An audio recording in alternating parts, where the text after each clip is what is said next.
Kildare General Hospital emergency.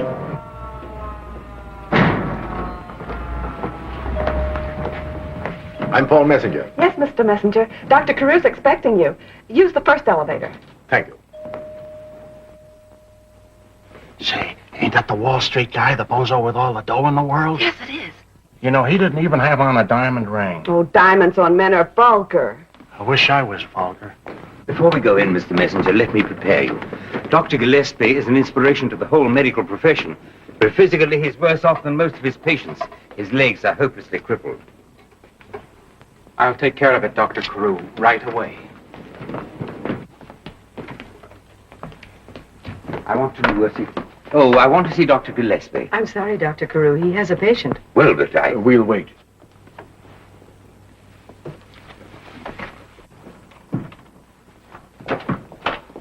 Here's the pamphlet, Dr. Gillespie.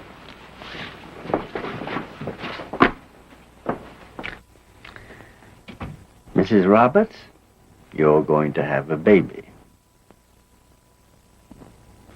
Why, what's the matter? I'm afraid. Afraid? Yes. Why? Women die.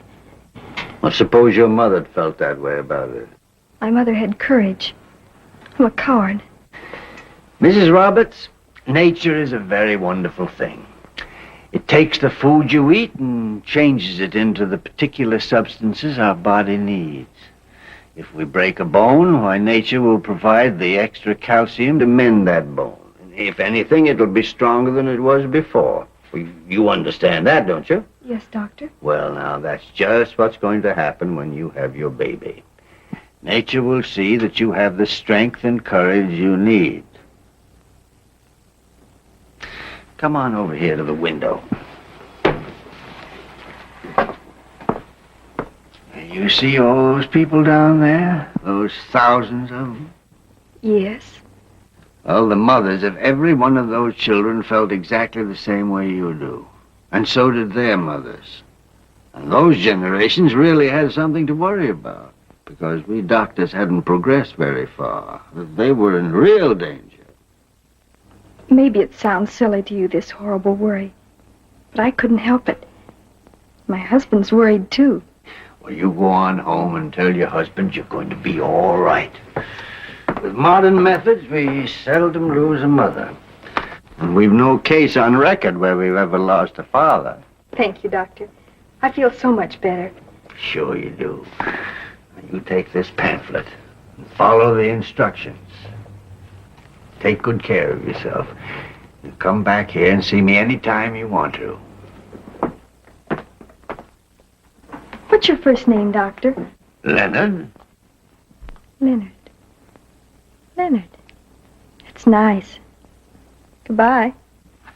Goodbye. Oh, my middle name is Barry. Thank you.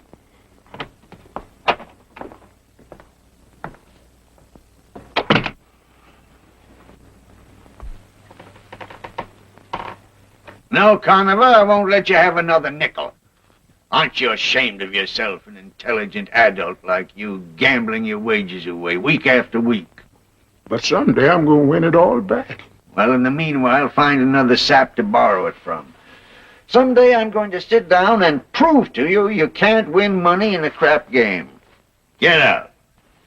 Yes, sir. I guess maybe you is right, sir. I've often thought I'd give up gambling and just stick to playing the races. Yes. Nurse! Yes, Dr. Gillespie. Dr. Carew wants... Never mind, Dr. Carew. Where's Dr. Kildare? I don't know. Isn't he here? If he was here, do you think I'd be asking you about him? I don't know. I worked for you for so long, nothing you'd say would surprise me. Nurse Parker, Dr. Kildare is my assistant. He's here every morning promptly at 8 o'clock. It's now 6 minutes past 9 and no Dr. Kildare. What do you deduce from these facts?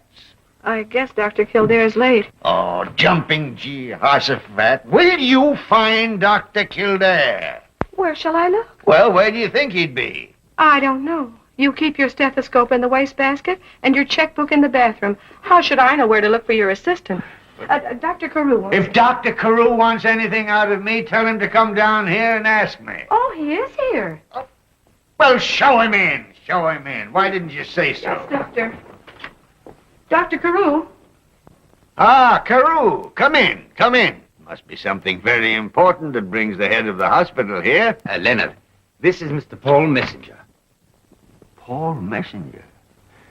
Do you mean to tell me I'm actually in the presence of how many millions of dollars? Leonard. Well, make it 18 million. A sucker, huh? Where'd you get him? What can I do for you, Mr. Messenger? Dr. Gillespie, I've come here because I need your help. Well, that's very fine, but did you notice a room full of patients waiting at my door? Why, yes.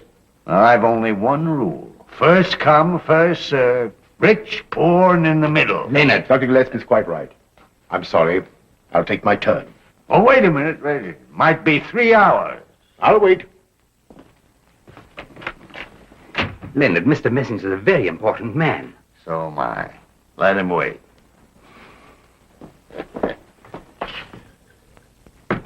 Nurse! Send in the next patient. No, wait a minute. Hold the next patient. Come in there. Come in. Hold the next patient. I think I'll grab about 5 minutes sleep. Fix the alarm clock, will you? Mind you, I said 5 minutes. Send the next patient in as soon as you hear the alarm go.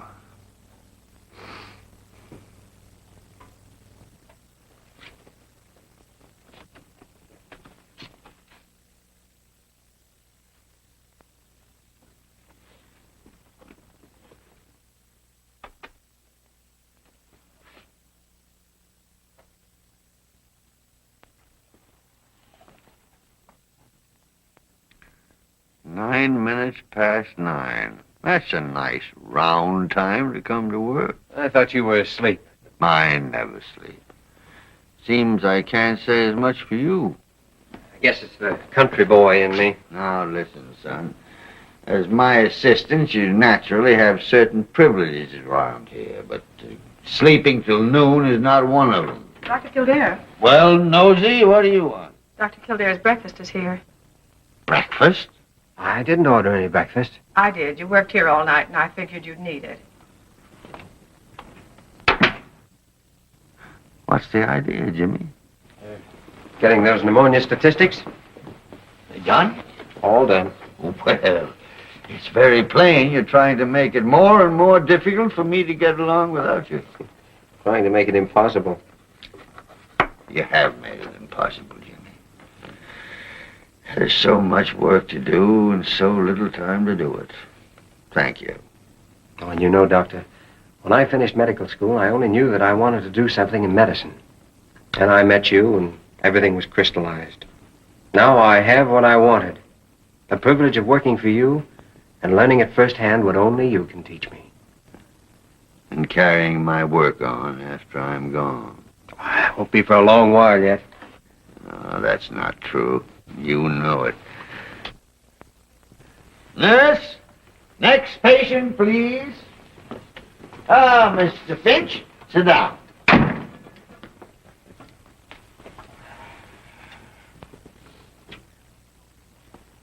Jimmy, have they told you yet who's outside there waiting to see me? No, sir. Pulse irregular. Rapid. Mr. Paul Messenger, the United States Mint in person, is outside there waiting to see me. Cough. And he's going to wait 3 hours. Cough. Blood pressure 172 over 100. Go on, put your shirt on. No. Wait a minute, I want to talk to you. Say, we don't want to let him get off the hook. Nurse! Yes, Doctor. Is Mr. Messenger still out there? He's still there, Doctor. No, that's fine. Mr. Finch, you've been drinking again. It seems to me I remember a promise you made me a couple of months ago. Doctor, I tried to stop, but I can't do it. It's not my fault. My father was the same way. You understand, don't you, sir? No, I don't. You're a fool, and there are a million other fools like you. They want to drink, so they believe a legend started by a bigger fool that you can inherit drunkenness. Well, that's a lot of baloney.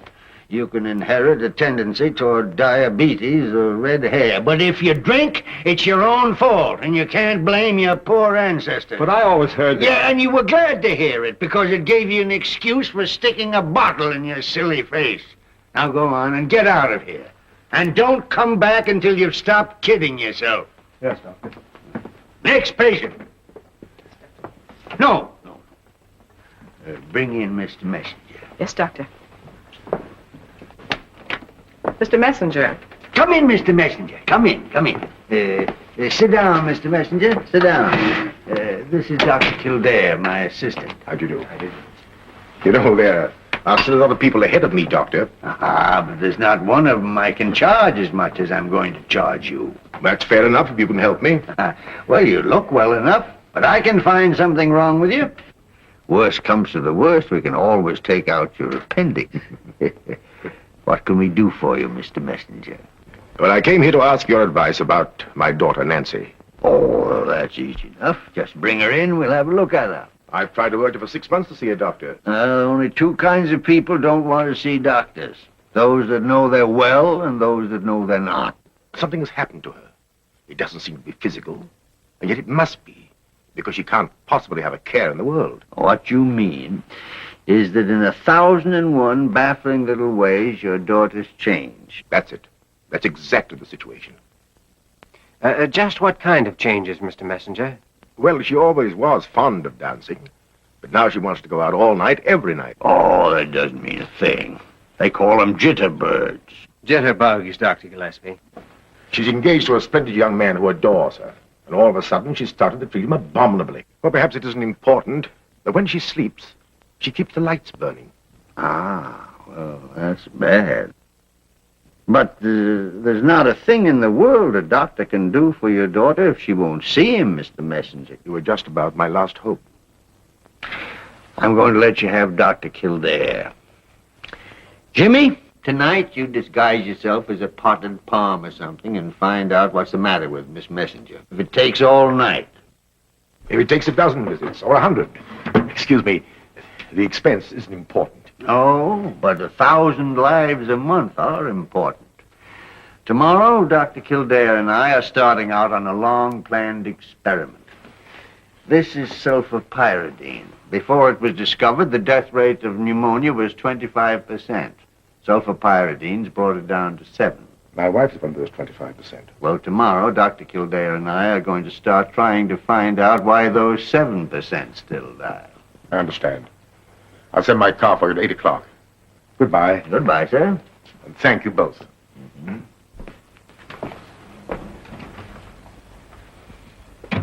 Kildare! Oh, I'm sorry, sir. I was thinking... Yes, I know what you were thinking. You were thinking, now, tonight I can't go out gallivanting with that pretty nurse, Mary Lamont. Gallivanting? You know how much gallivanting I can do on my salary. I read in the paper the other day there's a doctor in Europe who claims love is a disease and that he can vaccinate you against it. Interns on $20 a month won't need any of that vaccination. Leonard Gillespie, you've done a lot of crazy things in your life, but this time you've certainly... Oh.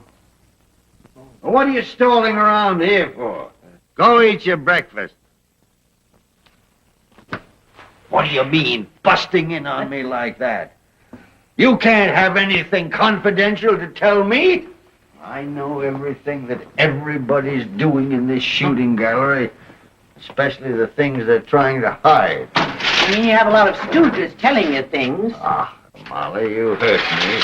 Well, let me tell you something. My stooges know every move your stooges make. My stooges are people of honor, which is more than you can say for that bunch of loafers that report to you. You bought an airplane. For 20 years we've worked together, and now you start spying on me. What in the name of common sense are you going to do with an airplane? Well, I just thought it'd be nice to have in case of fire. Oh, come here, Molly. I only borrowed the plane. It's to fly Jimmy Kildare back and forth while we're trying to work out this sulfapyridine business. Well, at least there's one blessing. You're not planning to do that part of the work yourself. Leonard. Huh? You're tired, aren't you? Oh, a little bit. Well, why don't you take a nap right now? Well, just to get rid of you, I'll grab 5 minutes sleep now. Yeah. Fix the clock for me?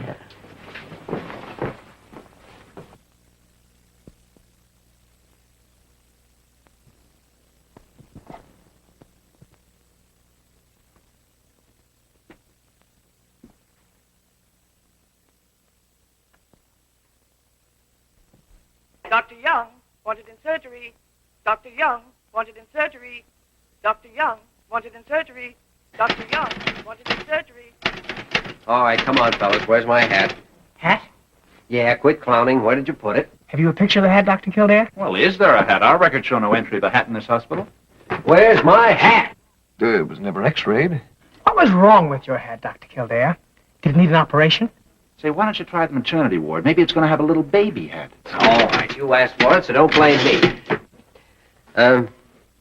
Dr. Joyner, there is working in this hospital a very beautiful young nurse named Miss Lopez. She has big brown eyes. She wears a uniform just a little tighter than all the other nurses. Well, sir, the other day I was up on the 4th floor, and I just happened to pass that little room where they keep the flowers, you know. Well, what do you think I saw? Oh, now, wait a minute. Shut up. Here's your blame hat. Say, wait a minute. Don't hold out on us. What was he doing with Miss Lopez? Oh, well, Miss Lopez was alone. I can't help it if Dr. Joyner has a guilty conscience. Money, money, money, money. Right? There it is. A half-month salary. $10. Collins? 8 years grammar school, 4 years high school, 2 years pre-med, 4 years medical school. Then, if you're lucky, you get a job here as an intern, where every single month they force $20 on you. Oh, that doesn't stop Kildare. He still rushes Mary Lamont. Maybe he's in love with her money. After all, you know, she's a nurse. She makes $85 a month. Ah, a gigolo. Dr. Kildare wanted an emergency entrance right away. Thought this was your night off. Yeah, well, that's what he thought, but Dr. Gillespie changed his mind for him. Say, look, if you've got to work tonight, why can't I take out Mary Lamont? Well, I don't know why, but I bet she can think of a reason. Blair General Hospital. No, mister, I can't tell you that. I'm just the telephone operator here. Of course I work in a hospital, but I don't understand medicine. My brother's been managing a chicken farm for 10 years, but he still can't lay an egg. Sally, have you seen Mary Lamont? She said for you to pick her up at 41st Street and Gaylor Avenue. Mr. Kildare here yet, or do you want me to ride around the block again? Oh, coming.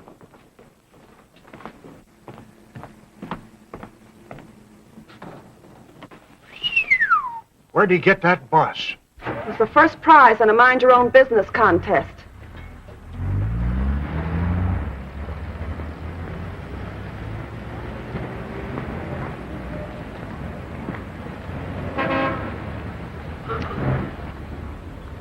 There she is on the corner. Yes, sir.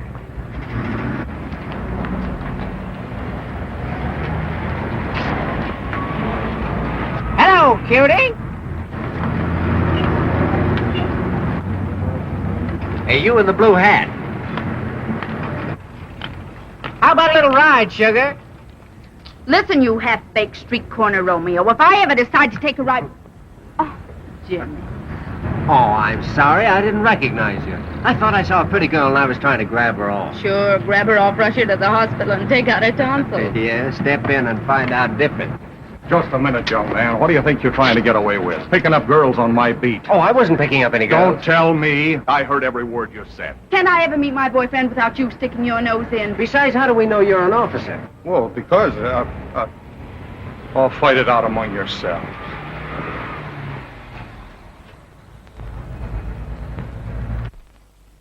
Get inside before anything else happens.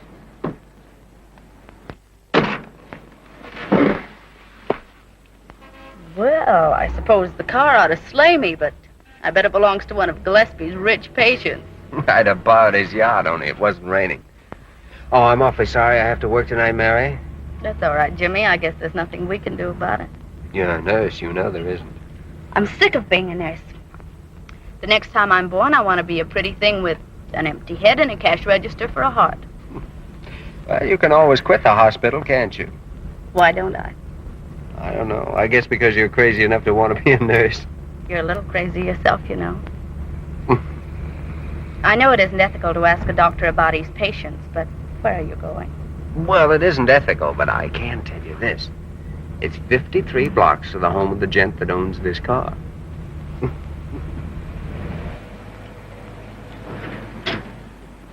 Here we are. Shortest 53 blocks I've ever seen. Say, Well, in case you're not impressed, they tell me that Paul Messenger is the 7th richest man in America. Jimmy, and he's your patient. No, not Mr. Messenger, his daughter. His daughter. The one that's in the newspapers all the time, the glamour girl? I guess so. What's the matter with her?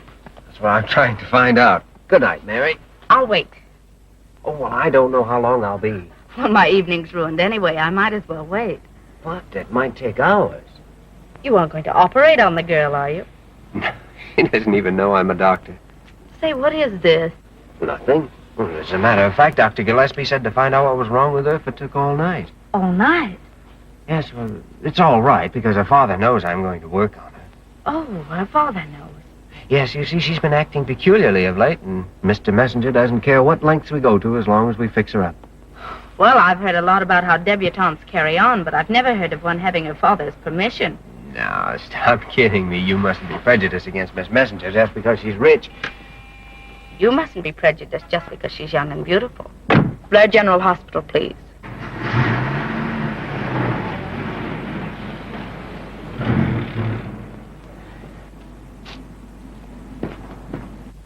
And although Nancy has been conducting herself on the whole, as I outlined to you and Dr. Gillespie, to my amazement at dinner tonight, she was her own normal, sweet self. Nancy. Dad, come in. Dad, you're just in time to tell me how... Oh, This is Mr. Kildare, the son of an old friend of mine. How do you do, Miss Messenger? hello, Mr. Kildare. The Carter party, remember? Oh, but don't look at my costume now. Wait till I get the headdress on. You two go downstairs and I'll make a grand entrance. All right, dear. You're the loveliest thing I've ever seen. Just like your mother.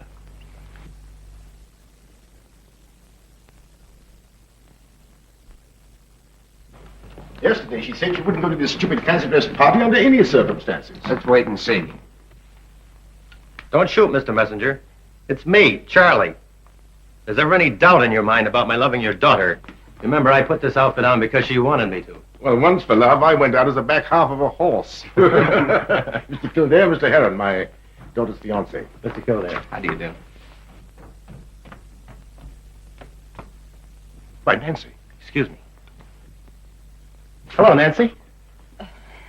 You'll have to excuse me, Charlie. I'm not going to the party. You're not going. No, I don't want to go. If I don't want to go, I don't have to go, so I'm not going. Getting a little tired of this merry-go-round, Nancy.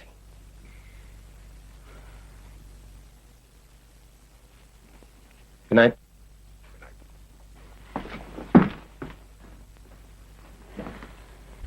It doesn't seem more than 6 months ago that you told me your entire life was wrapped up in that boy. I do love him.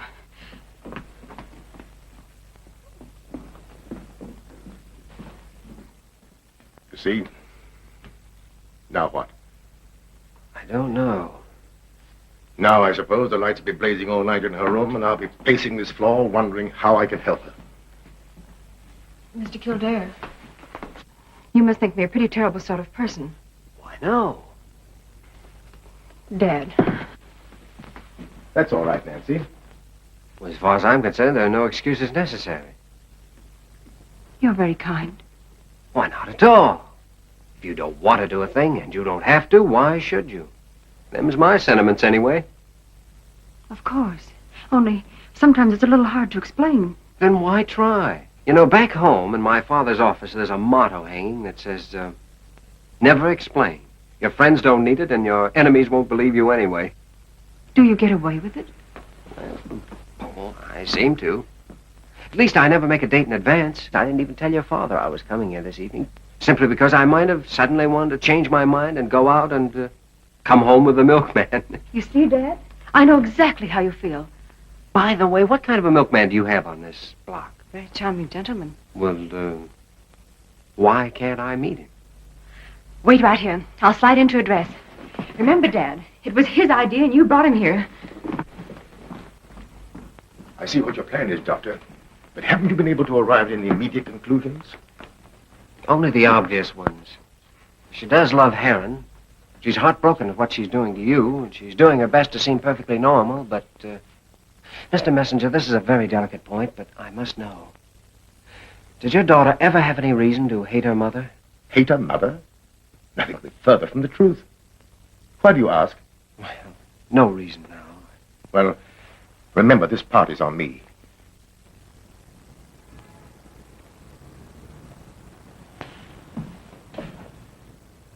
Sunrise. Why did you want to bring me up here? Oh, it's just we've had an exciting night, and I thought perhaps you'd like to see the daylight come. Do you watch for it often?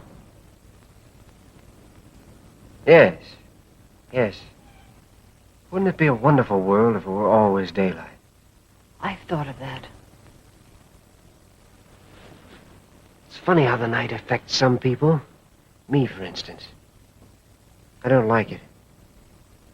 A grown man, afraid of the dark. Well, I'm not afraid exactly. It's just that, well, when night falls, something happens to me. Yes. Yes.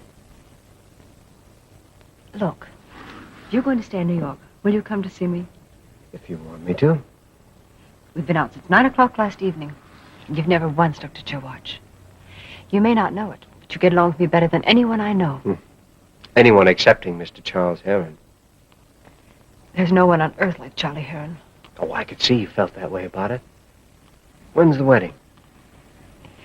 I'm tired. Please take me home. Of course. What did you find out about Miss Messenger? Only that she's a very complicated case, maybe weeks before we get the answer. I told you that yesterday without even seeing her.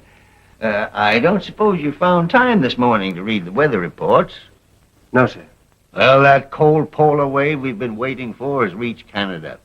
And in its wake will come pneumonia. Thousands of cases. You're going to fly north tonight to meet it. And then you'll check all the cases wherever you happen to find them. And then you'll hop in a plane and bring me back the blood cultures. While I'll be camping right here day and night doing the laboratory work. And then, Jimmy, maybe in a couple of months we'll find out why that 7% still dies. Pardon me, sir. Don't you think we ought to rest a few days before we go on? Rest? What do we want with rest? Nurse! Parker! Come in here. Pneumonia. It strikes so quick, and we work so slow. Why, we ought to be ashamed of ourselves. This is the 20th century. We ought to be able to cure anything. And yet we let this white death, this invisible killer, run riot as though we were still living in the Dark Ages.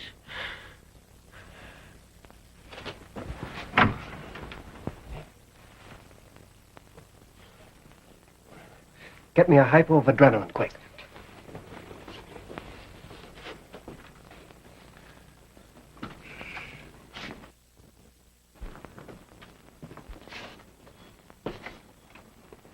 Leonard Gillespie, I have a bone to pick with you, and you stay your end then. Well, what happened? Tell me, quick. Fainted. Get outside there, act as if nothing had happened. Give me that adrenaline. Adrenaline, yes. You ought to know you can't burn the candle at both ends. You'll bounce back quick after this. It's just exhaustion, that's all. That's not all. And if you don't know what I mean, it's time you did.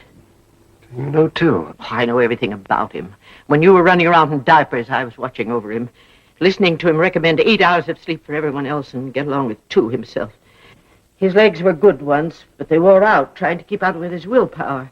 He had resistance, but he loaned it to his patients and never got it back. Now his time is getting short. I didn't think he'd want anyone else to know. Well, the first day I came here, he asked me about a discoloration on his finger. Kept hounding me until I said it was a melanoma, and it meant cancer. And why didn't you keep him from starting this sulfur-pyridine business? Me tell him what not to do?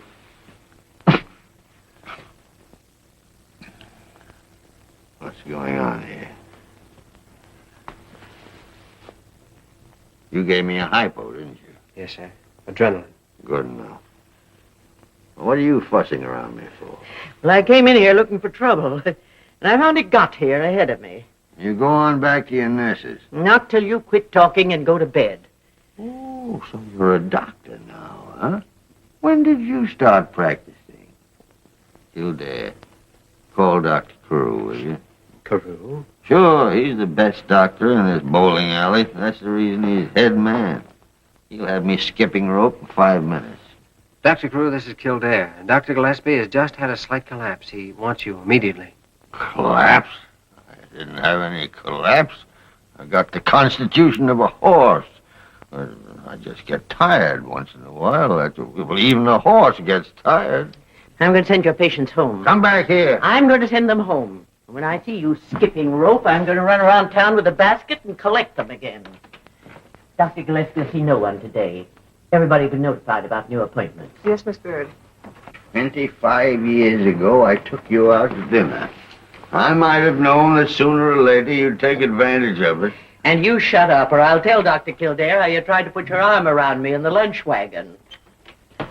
Leonard, I'm so sorry. Now, look, I've got a couple of mourners here already. What I need is a doctor. You? Listen to a doctor? Don't make me laugh. Well, I sent for you, didn't I? Now, listen. I passed out. Kildare injected adrenaline. I came to. Pulse 78, general feeling of lassitude. Now, take it up from there and stick to medicine. If you still remember any. Cancel Dr. Gillespie's appointments for the rest of the day. Already cancelled? Get his bed ready and bring me 3 grains of sodium amytal. Yes, Doctor. I don't need any dope. I can sleep without it. But you won't. I give you my word of honor. I don't believe you. Are you doubting my word? I certainly am. Wait a minute. This Nebutine. Do just as well. Now, you take those and don't argue. Yes, Doctor.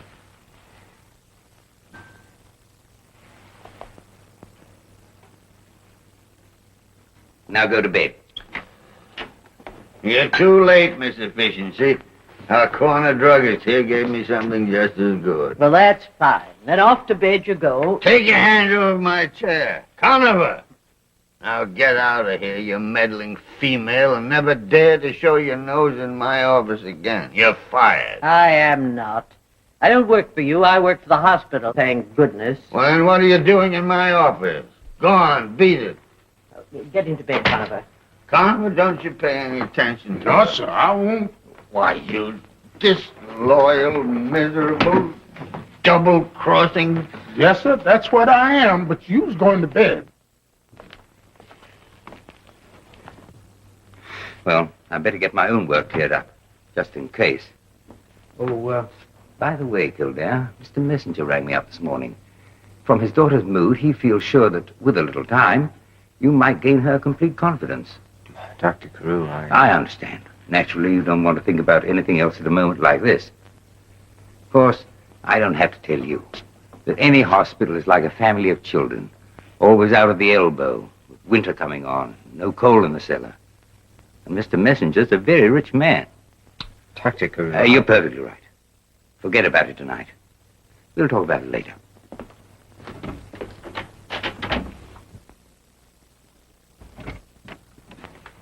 Kildare. The old fuss budget gone. But yes, but Dr. Gillespie, you... Hey, do you know something? Patients will hold a pill in their mouth until after you've gone and then spit it out, the way I did. You promised Dr. Carew that you'd go to sleep. Oh, forget it. He broke a promise he made me back in 1921. Now, Dr. Gillespie, you and I both know that there's one particular reason, one inescapable reason why you must conserve your strength. You didn't tell Carew, did you? Oh, no. No, I knew you hadn't. I know you won't. Jimmy Kildare, out there, pneumonia starting on the rampage. Tonight you're going to hop a plane. Well, Nosy, what do you want now? Dr. Gillespie, are you all right?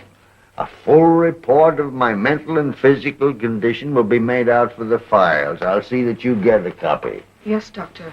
Dr. Kildare, your mother and father are downstairs in the reception room. Oh, my mother and father here? Yes, Doctor. Well, isn't that nice? Give 'em my best regard. Be back at 3 o'clock, Jimmy. We'll need a good, solid 6 hours together if you're going to go out tonight. Oh, Jimmy, you needn't bother telling your mother about the flying. I wrote to her all about it last week. Oh, I wrote to her, too. She says yours is a very remarkable letter. She did, eh? Mm-hmm. Well, there's no trick to writing a good letter. She even sent me the letter she got from you. Has enclosed fine coupon and $3. Please send me 1 pair of your loaded dice in a plain wrapper. Very truly yours, Leonard B. Gillespie. I must have put this letter in the wrong envelope.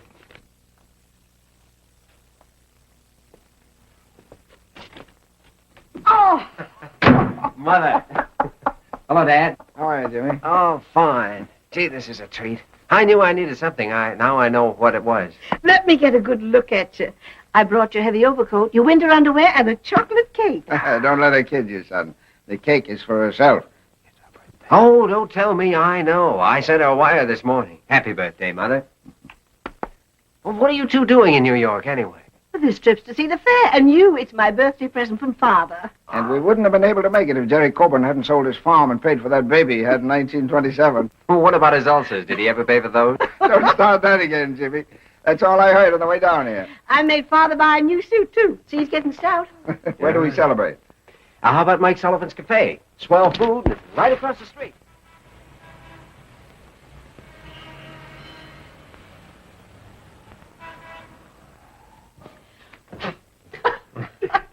Mrs. Kildare, the first time I saw your son, I knew his mother'd be a fine-looking woman. Well, she's the prettiest one I could find, Mike. That's why I married her. Why not? A man goes into a store to buy a shirt. He picks the best-looking one. When he wants a wife, what should he do? Shut his eyes? You better be careful, Mike. Much more talk like that and you will spoil it. Well, that's the way it should be. Say your prayers, pay your bills, be good to your mother, and you can walk up to anybody in the world and spit in his eye. Hey, Mike. Coming. I'll take this over to the bar. I need it there. Thank you. Well, I promised Jim Galt I'd buy him a sun lamp. He wants to try it for his arthritis. Oh. I'll see you back at the hotel at 3 o'clock. Bye, son. Bye, Stephen. Goodbye, Mike. Goodbye, sir. Drop in tomorrow for lunch. It's Friday. We have 3 elegant kinds of fish. And we also have roast beef in case you bring a heathen with you. Goodbye. Goodbye. That's funny. I was just going to invent an excuse to get rid of your father. Why? So you could tell me your troubles. There's no use for Father or me to try to keep anything from you, is there? No. I know the minute your father enters the house if he's worried. By the way he hangs up his hat. He's worried about something now, too. How can you tell? Mind reading? No. Just love and understanding. Now tell me your problem, if you want to. All right. I have to keep someone from doing something. There just isn't any way to do it. You mean you haven't seen the way yet? Nothing's impossible, son, unless you stop trying. But this is different. Because what this person wants to do is something that should be done. It's for the good of the whole world. There's very few men left like that now. Why do you want to stop him? Because if he keeps on, it'll kill him. I'm afraid I'm not going to be much help to you. I've never had to decide big things. With you or your father, I've always been able to manage by talking a little plain, good horse sense. Except the one time I did tell him a lie. He'd been working in the garden too much. And I knew it was bad for his rheumatism, but nothing could stop him. So I hid his tools and told him a tramp stole them. That stopped him. Well, Mother, Hey, wait a minute. You took away his tools? Yes. Well, I think you've shown me just what to do. How about right? That isn't a big problem. I've always taught you right from wrong by the power of prayer. And the back of the hairbrush. But if I do what I think I should, I'm going to look like a snake in the grass. Jimmy, it's Dr. Gillespie you've been talking about, isn't it? Well, yes. Yes, he's in bad shape. On this particular job he's doing, I'm pretty sure he can't go ahead without me. I see. And if you quit him, he'll have to take a rest. But, son, Wouldn't it almost break your heart to leave him? It means the finish of all I've hoped and dreamed. God bless you. Don't feel too badly, son. You may be the only one that knows you're doing the right thing. It's an awfully nice feeling. Guess it doesn't matter what the rest of the world thinks. If I were you, I wouldn't read anymore. If I were you, I'd keep my mouth shut. Leonard, please. Maybe I don't feel so good. Your nurse will be here in a minute. Nurse? Now look here, Molly Bird. I won't have any of your frozen-faced, mealy-mouthed nurses around me. Who'd you get? Mary Lamont. And there's no use trying to soft-soap her because I've told her exactly what to do. We'll see about that. Hello, honey. I had a heck of a time getting you assigned to me. Miss Bird here wanted to send in one of her favorites. But I told her unless I had that very beautiful Mary Lamont, I wouldn't play. Didn't I? You did not. And don't forget, Lamont, in his office he may be a doctor, but here he's a patient. Leonard, please take care of yourself. Goodbye.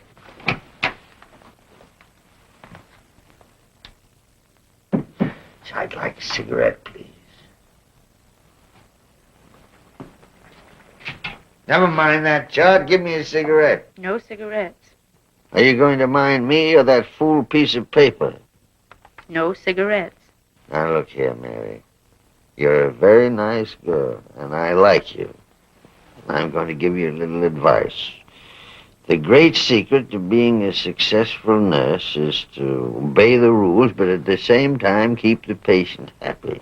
My book only says, obey the rules, period. What do you want to know about me? I'll tell you. It's time for your dinner. Let's see. Now you're talking. Order me a small steak, some mashed potatoes, and a piece of apple pie and some cheese, and a cup of coffee. Hello. I'm ordering Dr. Gillespie's dinner. Please send up a small cup of gruel, some junket, weak tea, no cream or sugar. Thank you. Oh, that's fine.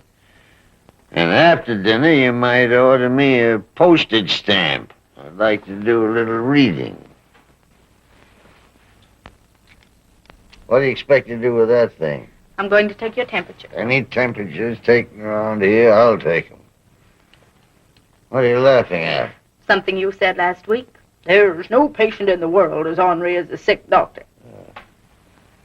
And if there's going to be any talking done around here, I'll do it myself. Well, I'm not interested. What about? Jimmy Kildare.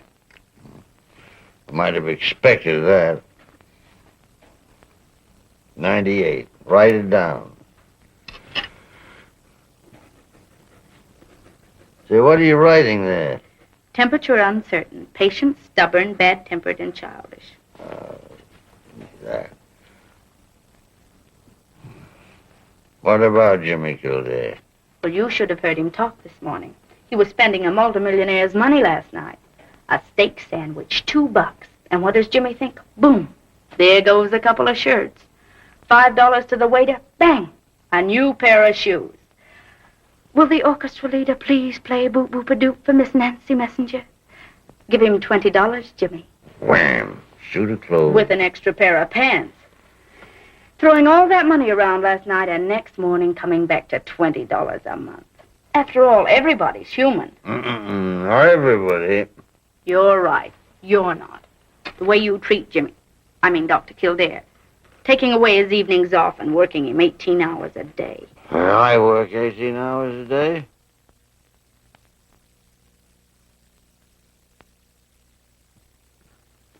Oh, I'm sorry, Dr. Gillespie.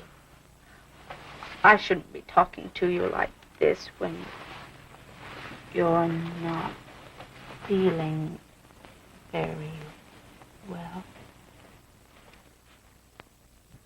Hello, Mother. Hello. Did you get the sun lamp? No. They didn't have exactly what I wanted.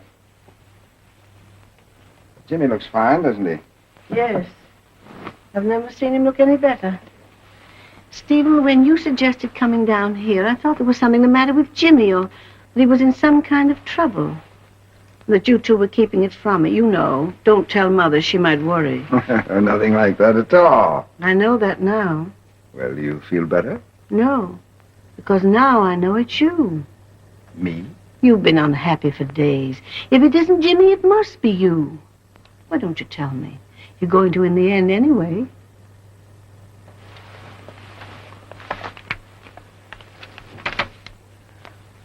From Dr. Jack Carboy. Just the last paragraph. The rest is all technical. I think it's coronary disease. And dear Steve, it's a very unpleasant duty to tell you, but I think you may live 10 seconds. Or 10 years. Come and see me and we'll talk over the details. He says 10 seconds. Or maybe 10 years. Oh, Steve. Now, Mother, I'm going to see another doctor. That's why we came to New York. But we mustn't tell Jimmy.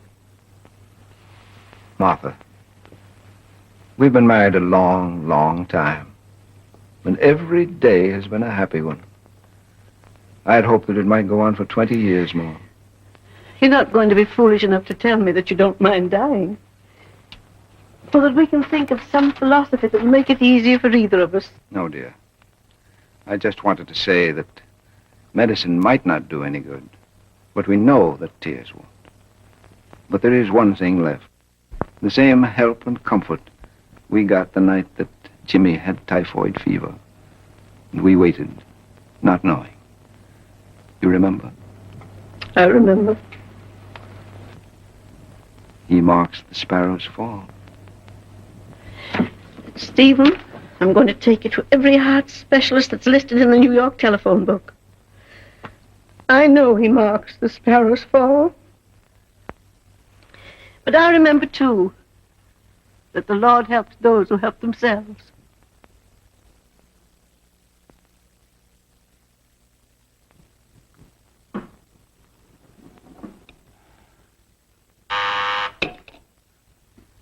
Yes? Dr. Kildare to see you.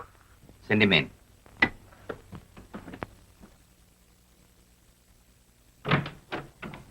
Good morning, Kildare. Morning, sir.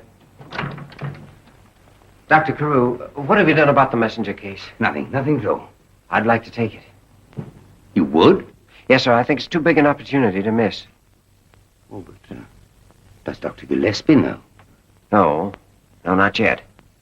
Well, I'd hesitate to take you away from him without his knowledge and permission. Dr. Carew, I've made up my mind. If necessary, I'll hand in my resignation. Oh, no. Yes, Dr. Carew. I'm assigning Dr. Kildare to the messenger case. Make out an order and I'll sign it. Oh, Dr. Carew, please, I'd rather tell Dr. Gillespie myself than have him learn it through an official order. Oh, yes, of course. Yes, sir? Don't put through that order about Dr. Kildare until I let you know. Oh, this is all very fortuitous. Solving the messenger case will be a priceless asset to you when you're ready to go out into private practice, and, of course, it won't do the hospital any harm. I've taken that all into consideration. What's the latest report on Dr. Gillespie? There it is. Haven't you seen him?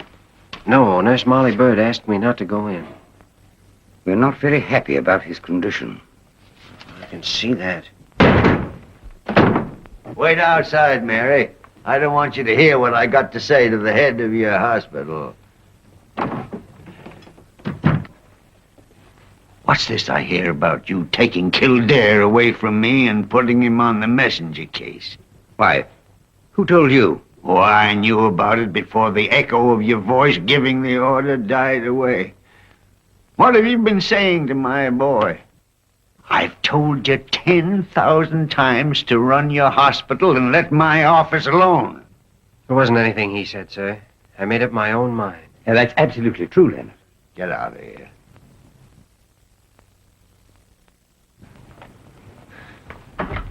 Are you crazy? You know I can't go along with our work alone. I'm sorry, sir. But Jimmy, you're tired. Take the day off.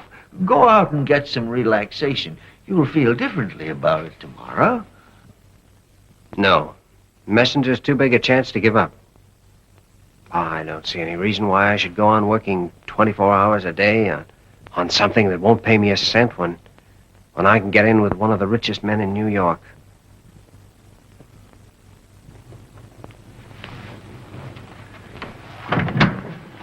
So, Dr. Kildare, Mr. Messenger waves a checkbook in your face and you drop me like a hot potato. I've waited 20 years for an assistant, and I find I've picked a common little money grubber. What did you want to study medicine for? You'd have made a swell pawnbroker.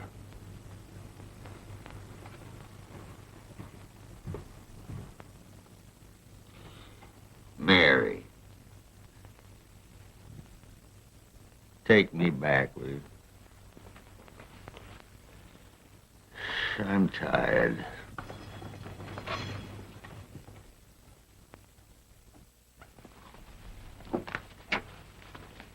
Here's your fishing rod, Doctor. Fishing rod? Where'd I get a fishing rod? Remember that fella that we killed? The one that had the misery in his back? He gave us this. What are you grinning about? Well, I'm glad you have to go away. I mean, I'm glad you're sick enough to be well enough to go. I mean, if you're getting some sleep, it'll give you some... Well, this is a fish basket. Take it with you. That isn't mine. Oh, yes, it is. I meant to give it you for a Christmas present last year, but I forgot all about it. Molly, you're lying. You can't prove it. This is nice to keep hot coffee in. Where did that come from? It had the hospital's name on it, but I scratched it off. Well, under those circumstances, I'll take it. Well, for years I've known you've had stooges reporting to you, but this is the first I've heard you have them stealing for you. Miss Lamont, write this into your report. My patient was feeling fine until 15 or 20 chattering females descended on him. Goodbye, quick. I guess I can take a hint. I'll see you before you leave tonight, Leonard. I'll be at the train, Doctor. Should I go help Dr. Kildare pack his things, sir? Conover. No.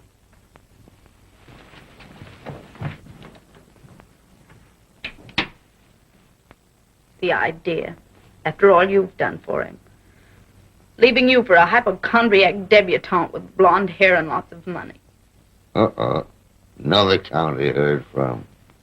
What do you mean? I forgot about the time we were worried about Jimmy and a redhead. You've been in love with him ever since. That's not true. Oh, let's stop kidding ourselves. We're both sunk. So that's the reason as soon as I got to New York, I telephoned your father. You're lunching with him, aren't you? Yeah. I'll see you later? Of course, we have a date for a walk, haven't we? Right. Dad, if Jimmy's late, you charge it to my account. I will not. I'll take it out of your allowance. Come in, Jimmy. Sit down. I know nothing definite yet. Human behavior, especially unexpected behavior, is very often the outcome of some fixation in childhood. What are you driving at? Well, some instinct, and I can't rationalize it, keeps bringing me back to Nancy's mother. Don't you know That was anything? over 12 years ago. There was never any divorce. Mrs. Messenger and I had separated for several years. You have no direct information of your wife and daughter during those years? No, I was in Europe. Mrs. Messenger died of pneumonia, hmm? Yes, she'd been ill for some time with a complication of ailments. But the end came through pneumonia. Where? At our Long Island place, out near Eastbury. You understand that at the time I got back to this country, it was all over. The funeral, everything. I haven't been to Eastbury since. Does Nancy ever visit the Long Island home? I imagine so. You see, Mrs. Messenger requested that Nancy's nurse should occupy it as long as she lived. Nancy's nurse? There's a woman named Nora. I'd like to talk to this Nora. That can be easily managed. I'll telephone. No, let me see if I can't arrange to meet Nora without anyone, even Nancy, suspecting anything. Isn't this much nicer than a walk in the park? Oh, of course. But you certainly changed your mind fast. Oh, it wasn't really a whim. When I got out of my shower, there was a phone message calling me to Long Island. So here we are.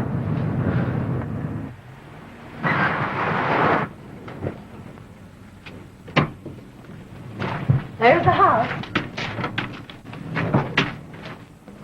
Nora. My little lamb. Nora, this is Mr. Kildare. Pleased to meet you, sir. Howdy do. Well, come in, come in. Well, now, let me take your things.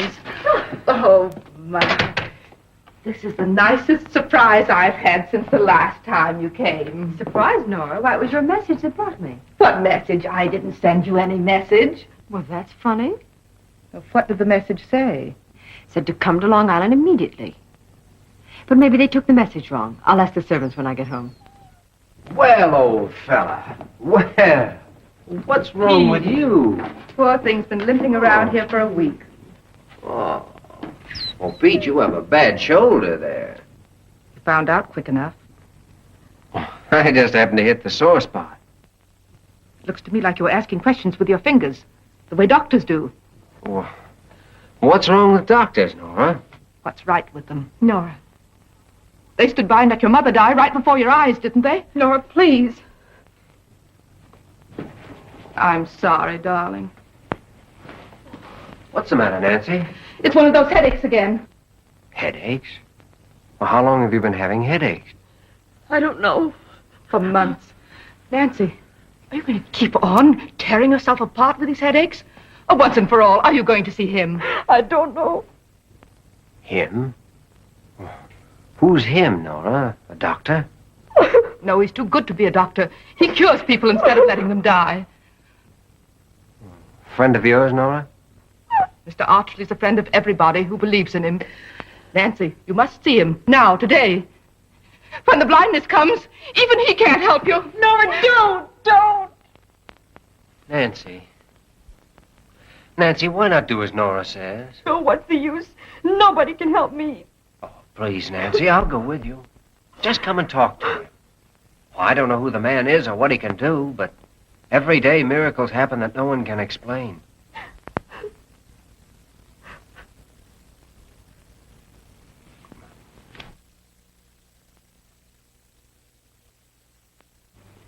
Anyone as young as you, Miss Messenger, is not meant to suffer pain. But you do, don't you? Violent headaches. I can see that. Mr. Archley, Miss Messenger has just had a very severe attack. Don't you think she should lie down and rest a while before you proceed? Yes, an excellent idea. Nora, will you take her, please? In here, my dear.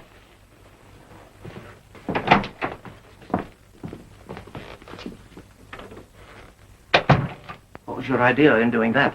You see, I know that Nora's told you all about Miss Messenger. Which is, of course, what she should have done. We're all only concerned with making Nancy well again. Of course. Just what is your connection with the case, Mr. Kildare? Well, isn't it enough that I induced her to come and see you? After all, Nora wasn't able to, was she? Obviously, I'm in your debt. What's worrying you? As an old friend of the family, I know more about Miss Messenger's case than Nora does. Is that so? Of what, for instance? Well, 6 months ago, Nora revealed to Nancy the true cause of her mother's death, right? Suppose I tell you Nora was wrong. Wrong? But, the mother's symptoms, as Nora describes them to me, sound very conclusive. Symptoms? Oh, well, headaches, blindness. Why couldn't they indicate a dozen different things? Meningitis, for instance. Meningitis? Doctor, you must understand I'm only trying to help you and help Nancy. If, as we all believe, Nancy has inherited her mother's trouble, we must be sure we're on the right track. Mr. Kildare, unless you have some specific information, I must believe that periodic headaches plus muscular imbalance plus blindness can mean only one thing. Muscular imbalance? Well, suppose I'm wrong. Just how do you propose to treat Miss Messenger for this, brain tumor? The first principle of my treatment is to cleanse the mind with truth. I then cure the body with natural methods and electrovibrations. Well, you're not going to tell that girl she has a brain tumor. Of course, it's essential to my course of treatment. But you mustn't tell her. You'll excuse me now, Mr. Kildare. I must attend my patient. Look here, Archley. That girl's half out of her mind with fear already. Nothing more than her own suspicions to frighten her. For she doesn't know that Nora's told you the whole story. So if you diagnose her trouble as brain tumor, she's liable to lose her mind entirely. I don't agree, Dr. Kildare. Oh, yes, you're a doctor. Well, I don't have to be a doctor to see what your game is. You're going to tell her she has a tumor, knowing full well that she hasn't, so that you can pretend to cure something that doesn't exist. Well, I'm sorry, but I'm not going to let you tell her anything like that.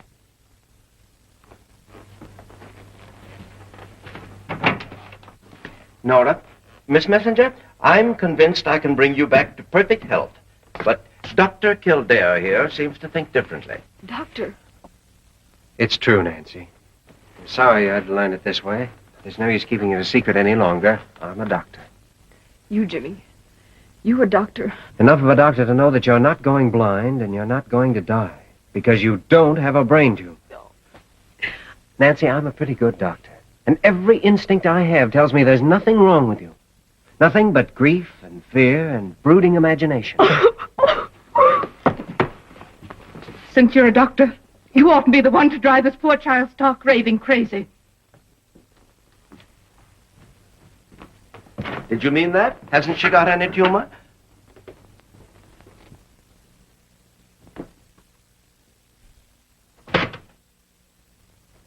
Now you need a little rest, dear. Hello, Nancy. Will you leave us alone, please? But you can't... Nora, please. Sorry to follow you here, Nancy, but I had to get things settled. Settled?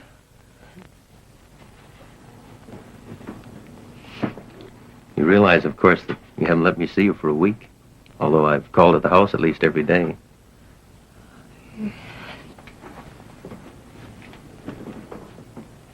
The situation's very obvious, Nancy. You just don't love me anymore. But you're too nice to tell me so. I realize now that it's up to me to make it easier for you. Goodbye, Nancy. You'll never see me again.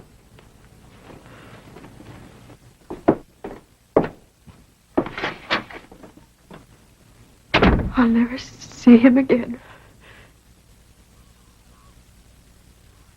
Nora! Nora!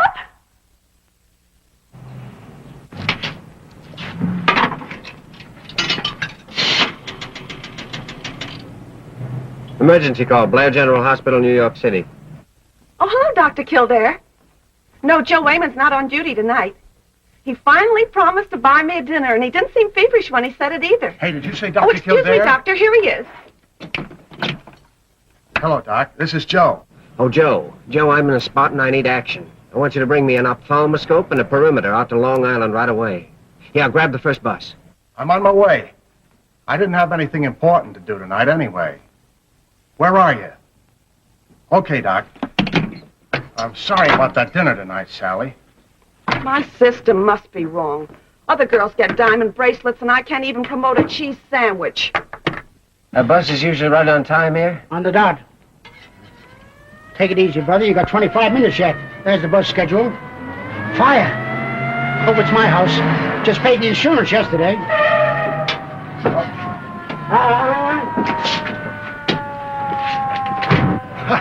21 miles in 19 and a half minutes. I'd have made it sooner, only it makes me nervous to go fast. How'd you get the ambulance? You're my pal, and you said you're in a hurry. I am. The gadgets are in the back. Let's get going.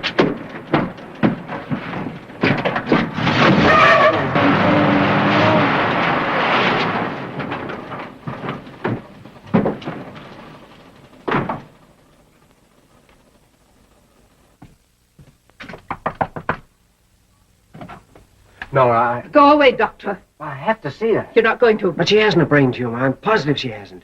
If I can only see her and examine her eyes, I know I can convince her. You've done enough harm already. Laura, you must let me see her. Adam!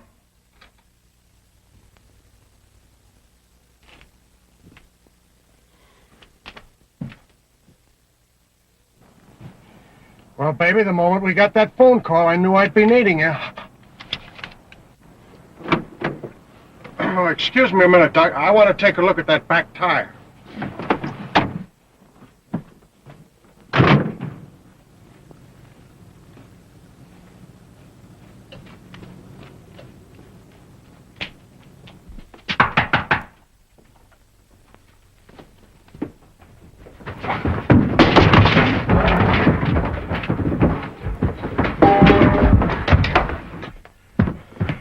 Hey, Doc!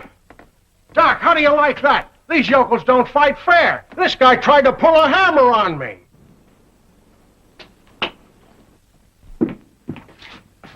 Nancy? Nancy?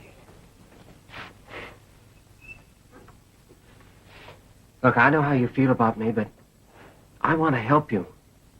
I'm sure you don't have brain tumor. I'm positive we can straighten everything all out. Oh, please, Nancy, please look at me. Jimmy, I can't see you. I can't see anything, Jimmy. I'm blind.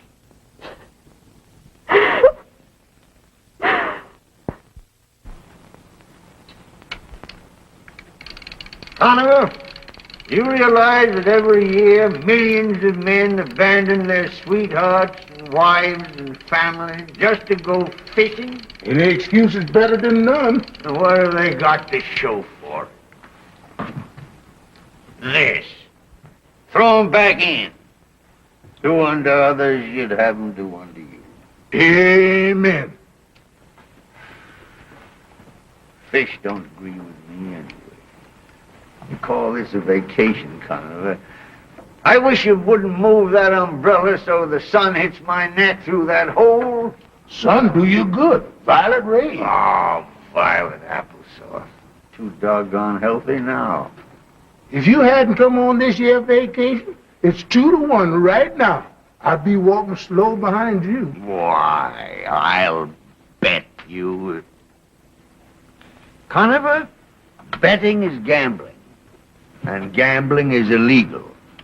Furthermore, it's foolish because you can't win. I've had it in my mind to teach you something about gambling for some time now. Out of the dim past, I seem to remember that if you get a 7 or an 11, you win. Yes, Doctor. And if you get a 2, 3, or 12, you lose.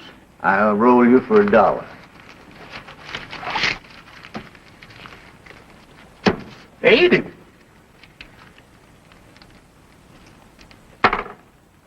Lucky 7. You win.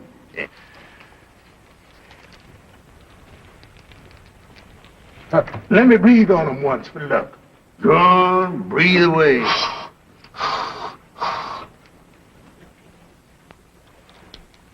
Conover, how much money you got on you? I was carrying $4. $4, huh? Snake eyes. I win.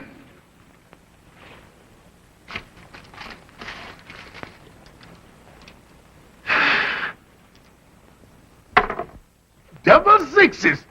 I win. How much money do you owe me now, Doctor? $22.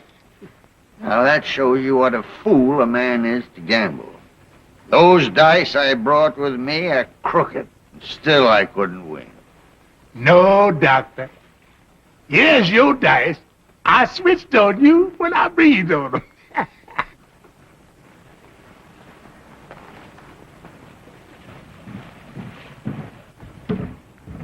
There's a man walking towards us. Probably somebody from the hospital. Tell him I'm asleep. Howdy, Dr. Kildare. Hello, Conover. May I speak to you for a moment, Dr. Gillespie? Can't you see I'm asleep?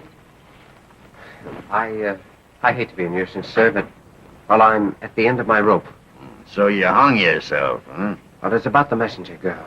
She's in the hospital. She's totally blind. Blind? Dr. Gillespie, Miss Messenger's optic nerve seems entirely normal. There's no sign of deterioration. By every test, she should be able to see. But she's blind. Please, Dr. Gillespie, if you can't come back to the hospital, I'd like to bring her here to see you. No, young Dr. Kildare. You dug this pit for yourself. Get yourself out of it. Goodbye.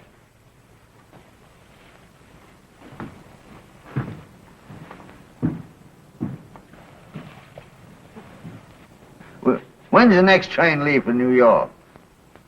About a half an hour. Well, what are we waiting for?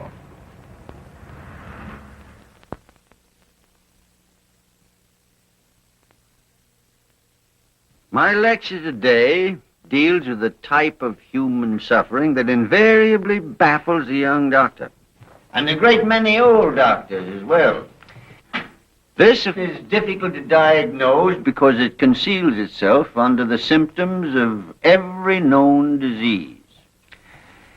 There was, for instance, a woman totally bereft of speech. Shrewd investigation finally revealed that she'd called out to a little daughter who, running across the street in answer, had been struck down by a car and killed. The subconscious realization that her own voice had called the child to its death paralyzed the mother's vocal cords. Even psychoanalysis failed to effect the cure. We were forced to pretend to operate on her throat. And by this means, convince her that we'd restored her speech surgically.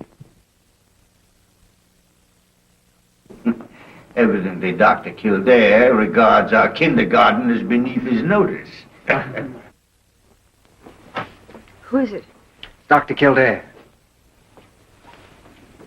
Nancy, I've found out what's wrong with your eyes, and I can cure you. It's been nothing but a simple little myopic strain that always responds to a minor operation. Always? Always.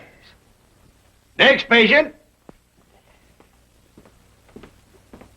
I'm pretty sure I know what the trouble is. Don't you tell me what the trouble is. I'll tell you what the trouble is. But, Doctor... Go on, get in there in the next room and take off your clothes. Huh? Go on, don't argue with me. Get in there. Go on, get in. Next patient. Oh, well, good morning. Good morning. Sit down. Thank you. Well, I know you. Of course you do. I'm Jimmy Kildare's mother. You're a very bull-headed young man. Well, how are you? I suppose you've come to ask me to take him back. Nothing of the sort. Why, don't you want him to be my assistant? I want him to be what he wants to be. And when he makes a mistake, I want him to find out why he made it so he won't do it again. Suppose he fails. I'm his mother. I can't even imagine it. Dr. Gillespie, will you examine my husband? Well, what's the matter with him? I'll never be satisfied till you tell me what you think. Oh, I'll wait till you finish reading. No, go on talking. I can't stand people who can't do more than one thing at a time. I don't want Jimmy to know anything about this. Why, you don't suppose I'd tell him, do you? I see. Well, bring him in Monday morning at 11 o'clock. Oh, thank you very much. You're very kind. No, this way, Mrs. Kildare. I'm very sorry about you and Jimmy. Your son is a natural-born objector, madam. He doesn't care which side of an argument he takes as long as everybody else is on the other side. Goodbye. Goodbye, Mrs. Kildare. Hey, you! Come on out!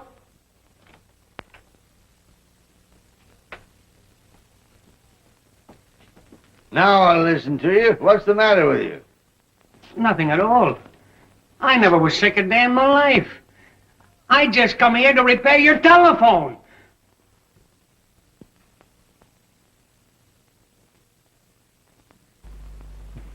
I've already explained my belief that when Miss Messenger experienced several commonplace headaches, Nora, ridden by fanatic fears, convinced the girl that she had a brain tumor, inherited from her mother.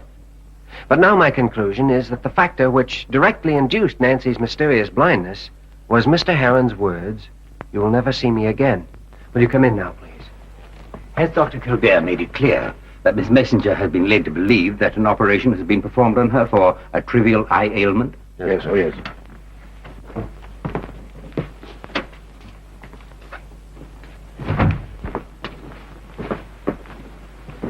Nancy?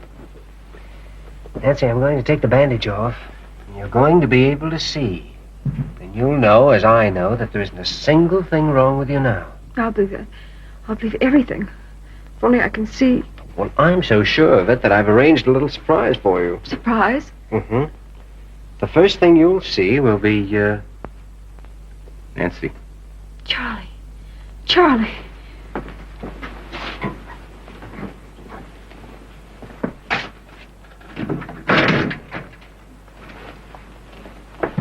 Now the room is full of sunlight.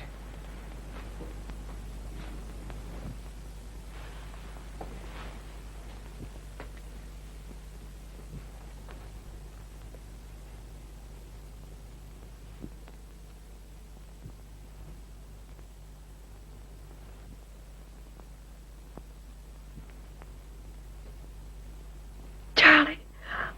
Nancy, darling. Oh, dear.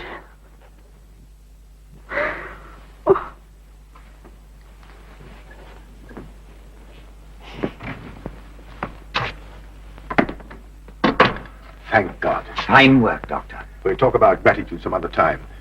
Do you think I might go in to see her, Doctor? Oh, yes. A good idea to knock first. Oh.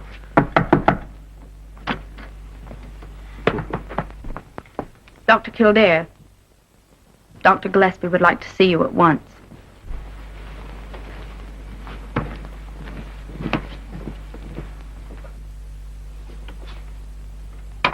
You sent for me, sir? I sent for a lot of unimportant people. You just happened to get here first. Well, Dr. Gillespie, without knowing it, you've done me a very great service. You'll be happy to hear that Miss Messenger... I don't want to hear anything about your diamond-studded millionaire patients. I got a couple of pretty good patients myself. Parker! Send in those patients. You know, the funny thing is, ever since you left here, everything's been running like clockwork. What patients? Those two people! The man and the woman, you nitwit! Oh, why didn't you say so? Isn't her fault. I don't talk loud enough. Mother. Dad, what are you two doing? So what's the matter? Is something wrong? Dad, are you ill? No, Jimmy. Oh, Mother, I have a right to know. We were worried about your father's heart, Jimmy. Oh, why didn't you tell me? But we know it's all right now. Dr. Gillespie, they're trying to make me think there's nothing serious. My diploma's over there. Have a look at it. Are you sure, Dr. Gillespie? Did you look for any signs of thrombosis? You little whippet! Are you questioning my diagnosis? I beg your pardon, sir. I didn't mean that. Oh, yes, you did, too. Ever since you started your Park Avenue practice, you don't trust any doctor unless he wears a high hat and spats. I'm sorry, sir. Yeah. Well, you should have told me. Well, it was our worry until we had to tell you, Jimmy. And stop fretting about it. It's all over now, isn't it? Yes, but past 2 minutes I've been doing some fast thinking. About what? My week off next month. I was going to spend it in the research clinic, but now I'm coming home and stay with you. Oh, we'll like that, son. I want to tell you how happy you've made us, sir, but I don't know what to say. Well, why don't you say something stupid? You usually do. Well, Stephen, are you going to stand around there gossiping with Dr. Gillespie all day? Huh? This is a place for sick people, isn't it? Oh, yes. Doctor, I said everything I could think of in there, but I'd like to say it again. Oh, write me a letter about it. See you later, son. Well, we're going to have dinner together, aren't we? Uh-huh.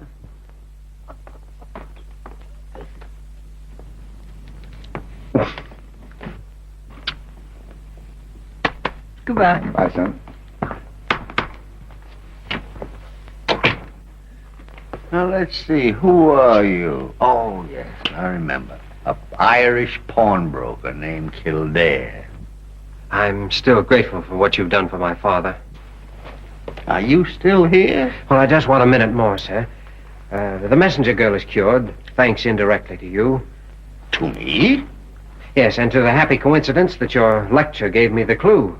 Happy coincidence. Isn't that splendid? The first happy coincidence was that I happened to come back from my vacation on that particular day. The second happy coincidence was that I happened to lecture for the first time in a year. And the third happy coincidence was that I picked that particular subject. Happy coincidence. Why, you stupid little tadpole, I've been leading you around like a pug dog on a string. I don't know what to say. Well, you've said that before. As regards the messenger case, even good doctors often forget that fear is a tyrant over the body as well as the mind. People can acquire the evil results of every disease just through fear alone. I had an instinctive feeling about that case from the beginning. You should have been positive, young Dr. Kildare. There's nothing new about it. Why, way back in the Middle Ages, when the Black Plague killed half the people in Europe, there were thousands of folks that died of the disease and didn't have it at all. I thought I was so smart. Nah, there's only one really smart guy around here, and that's me. I know everything. I'm convinced of that. Yeah, I know even more than you think I do. For instance, I know that you didn't quit your job with me on account of Paul Messenger's money. What, Wyler? Easy now, Jimmy, easy. You knew I'd have to stop and take a rest if you walked out on me. So, you walk out on me. I'll never forget that, Jimmy. How did you find out? Who could have told you? Oh, nobody told me. I figured it out for myself. That is to say, I figured it out after I'd wangled around with your mother for a while. Mary Lamont, come here. How did you know I was here? I've got an extra eye in the back of my head. I heard everything. Mary, that's one of the things you'll have to learn if you're going to be in love with a doctor. I've got to do something. None so blind as those that won't see. But, excuse me, I have something to do, too. No, you haven't.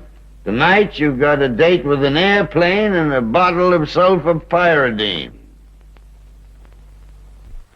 Well, don't let the local doctors give you any guff. I'll try not to do anything wrong. Suppose we do everything wrong. Someday some fella smarter than we are will look it all over and say, well, thank heaven I don't have to waste my time finding that out. He'll find the real answer to pneumonia. He'll get the real answer to pneumonia that much sooner. Yes, sir. Bye, sir. Goodbye, son.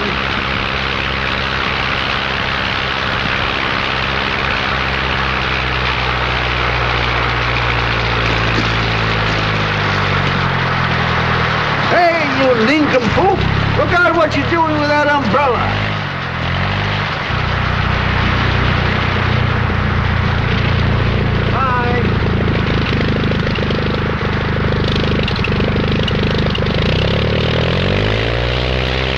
Sure hope you folks find a cure for pneumonia real quick. Why, what's it to you? Cause I was getting it right now.